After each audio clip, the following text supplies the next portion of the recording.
my name's Isobel. I'm a product owner at DSW.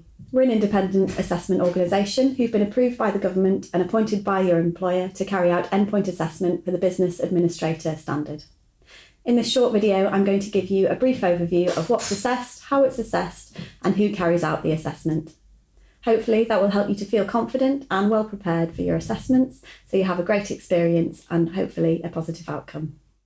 Your apprenticeship standard was designed by a group of employers. They came up with the knowledge, skills and behaviours that they feel somebody needs to demonstrate in order to be competent in the role of business administrator. Our responsibility as an assessment organisation is to carry out that endpoint assessment, assess you against those knowledge, skills and behaviours to confirm that you are indeed competent. Your entire endpoint assessment will be carried out by a single assessor. That's somebody who is appointed by DSW and they're an expert from your industry, but also an expert in carrying out workplace vocational assessments. They're there to put you at ease. They aren't there to catch you out in any way. The questions they ask will be based on the work that you've already put forward as part of your portfolio and presentation, and the areas covered in each assessment are clearly laid out in the toolkit, so you'll know exactly what to expect. The knowledge, skills and behaviours have been designed by employers. This includes a broad range of organisations that all employ business administrators within their business.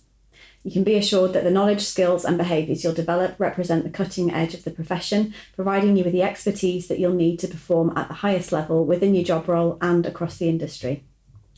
So those knowledge, skills and behaviour statements are combined into what we call pass and distinction descriptors. The pass and distinction descriptors group KSVs together, providing you with clear performance indicators relating to different themes, for example, products and customers, strategy and planning, and communicating and influencing.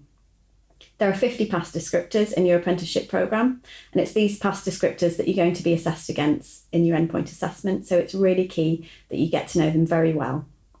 As well as that, you might be aware you can achieve a distinction in this apprenticeship. There are an additional 49 distinction level criteria that need to be met, as well as the pass criteria. Because this is a brief overview, we won't go into too much detail about those here. There's a lot more detail in the DSW toolkit, which is available via your training provider. In there, you'll find more detailed guidance around what's expected in order to meet each criterion, how it's assessed, and there are mock resources in there as well to help you prepare. Your entire endpoint assessment will be based solely on these pass and distinction descriptors. Be rest assured there are no trick questions and the assessor will do their best to put you at ease. So we have the pass and distinction criteria that are assessed, and we have the assessment methods. There are 3 methods that make up your endpoint assessment.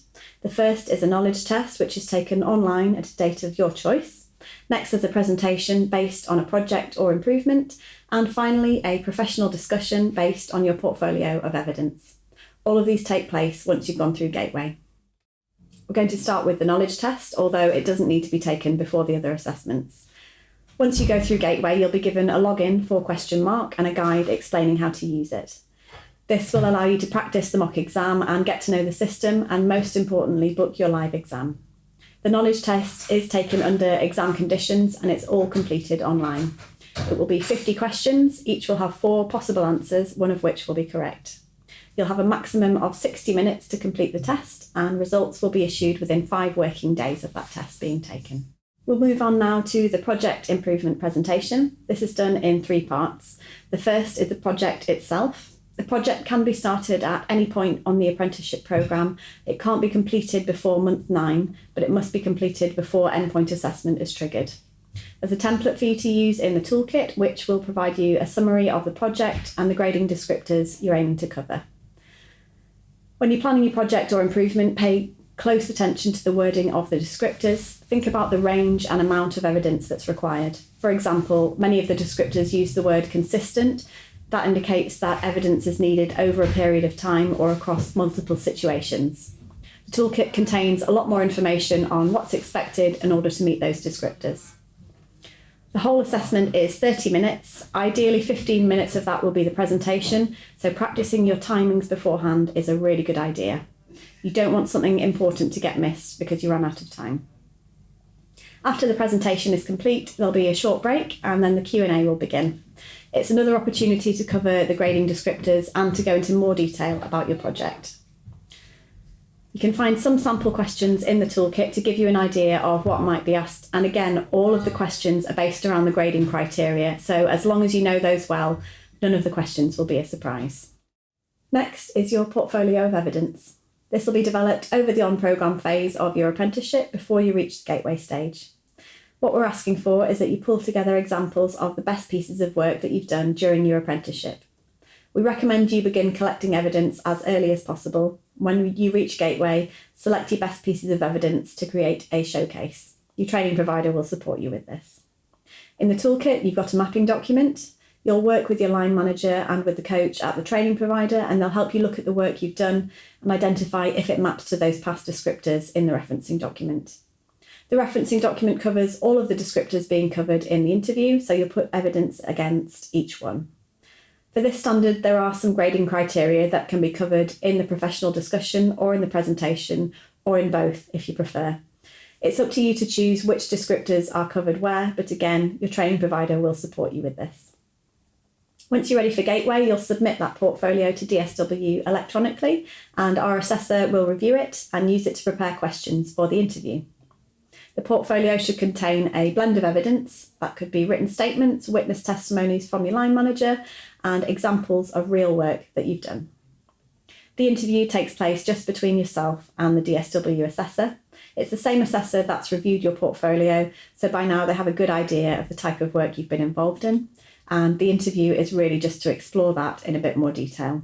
They'll be looking for evidence of any of the past descriptors that perhaps weren't quite met in the portfolio, so they'll start with that, satisfy themselves that you're competent and you've met those outcomes. They'll also use the interview as a bit more of a deep dive, so it's a really good opportunity to get your character and your personality across, sell the best version of yourself, talk about your approach to work, and get your passion across. It's up to 45 minutes and it takes place online using Zoom, MS Teams or WebEx. If you've got a different platform that you would prefer, please do let your training provider know. The chances are we can accommodate it. The questions will be based on your portfolio, so the good thing is that there aren't any curveball questions. The assessor isn't going to ask a question that's a surprise because you've seen all of those learning outcomes and you've mapped your evidence to them. You can actually bring your portfolio of evidence and your notes into the discussion with you. So when you're asked a question as part of the discussion, you can refer to your own notes and say, yes, I remember what happened. It's a really good idea to have some bullet points of notes of what you intend to cover so you aren't flicking through your portfolio looking to find the outcome. Again, there's some sample interview questions in the toolkit, which will give you a good idea of the type of questions that might be asked. We've got lots of resources available to help you get ready for your assessments. Your training provider works closely with the SW to understand our requirements when it comes to your endpoint assessment. If there's anything you don't understand, your tutor or coach is your first port of call. They're there to help and support you. Here are a few tips which apprentices have found useful in building a strong portfolio or project. Start early. Build in regular checkpoints to review potential evidence as the programme progresses rather than waiting until the end. Pick out the best pieces of evidence from what you've collected. You don't want something brilliant to get lost in a mass of evidence, so make sure anything you submit is there for a specific reason. You'll be discussing those pieces of evidence in the interview, so make sure you know them inside out. Use naturally occurring evidence wherever possible. Evidence that covers real work situations will really bring your portfolio to life. Familiarise yourself with the pass and distinction criteria and look at the amplification. The key is to really break down the pass and distinction, make sure they're being covered fully. Look at the wording, look at the difference between a pass and a distinction. The command verbs used will indicate the level of depth that's required, and the amplification in the toolkit will explain all of those concepts in a lot more detail. Go through your evidence, see which areas might potentially be weaker. You can use multiple evidence sources to cover one past descriptor if you need to. The most important part is that each descriptor is covered in full. Practice, practice, practice. Mock discussions and presentations are a fantastic way for you to become more comfortable discussing your evidence and to make sure you can get all of your points across in the available time. There is a mock knowledge test which can be taken either offline or online. It's a great idea, again, to practice. Make sure you can get through all of the questions in the time that you've got. Use the resources in the toolkit and the templates we provide. And if you need anything, please do contact your training provider. I just want to finish by wishing you the best of luck in your endpoint assessment and your career as a business administrator. We hope you have a great experience and hopefully a positive outcome. Thank you.